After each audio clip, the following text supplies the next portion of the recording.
আর আমরা এই ধানের শীষটুকু নিয়ে এসেছি আমাদের জমি থেকে, যে এই সামান্যটুকু ধানের শীষ আমরা উপহার দিব। আমরা 5 বোন, প্রত্যেকটা বোনে আমার বিএনপি পরিবারে কি পেয়েছে। বিএনপির ভারপ্রাপ্ত চেয়ারম্যান জনাব তারেক রহমান আগামী 25 তারিখে আসবেন।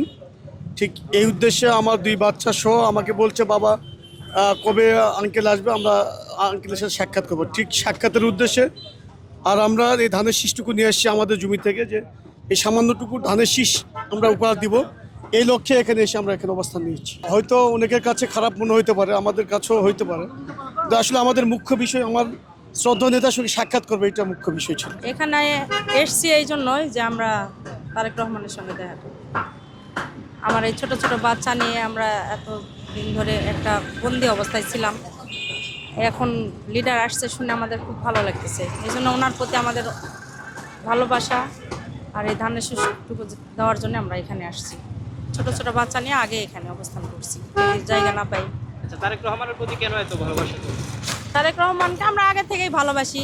খালাদি যে ওনার মাকে আমার বাবা মা সবসময় সাপোর্ট করতো, ভোট দিত। ছোটোবেলা থেকে দেখে দেখে আসছে, আমাদের ভালোবাসা তৈরি হয়ে গেছে, আমরা ওনারই সাপোর্ট করি। আমার বাবা ওই বিএমপি যারা করে তাদের দেখে দেখেই বিয়ে দেয় মেয়েদের। আমরা 5 বোন, প্রত্যেকটা বোনে আমার বিএমপি পরিবারে কি বিয়ে দিচ্ছে। আমি তারেক আঙ্কেলকে দেখতে আসছি কেন দেখতেছি? কারণ তার কথা ছোটবেলায় আমরা অনেক শুনছি আর তাকে আমার অনেক পছন্দ, তাকে আমি অনেক ভালোবাসি। কেন পছন্দ? তার বাবা মার মুখে অনেক কথাই শুনছি, তার ইয়েতে তার অনেক, তিনি অনেক সৎ, তার সততা দেখে তাকে অনেক পছন্দ।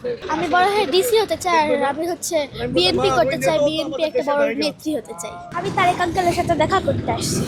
কেন দেখা করতে হবে? তারেক আঙ্কেলকে অনেক ভালোবাসি, পছন্দ করি। আর কখনো তো সরাসরি দেখুনি, এবার কি সরাসরি দেখার সুযোগ করতে হবে? ইনশাআল্লাহ হয়তো হতে পারে, আশা করি। আমার বাবা মা আমার অনেক গল্পই বলে, আর তাছাড়াও তারা রাজনীতি করে, এই কারণে আমার ভালোবাসাটা বাড়ছে। আমিও বড় হয়ে রাজনীতি করতে চাই। আমার নেত্রী খালেদা জিয়া, উনি এক আপুসের নেত্রী।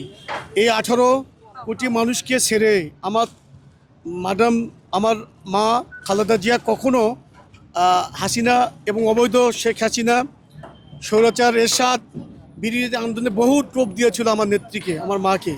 কিন্তু এ দেশ থেকে ওনার কথা ছিল একটাই, আমি যদি আমার মৃত্যু হয় আমার এই দেশের মানুষের সঙ্গে হবে, এদেশের মাটিতে হবে, অন্য কোথাও আমার সীমানা নেই, ঠিকানা নেই, আমি কোথাও যেতে চাই না, আমি যাব না।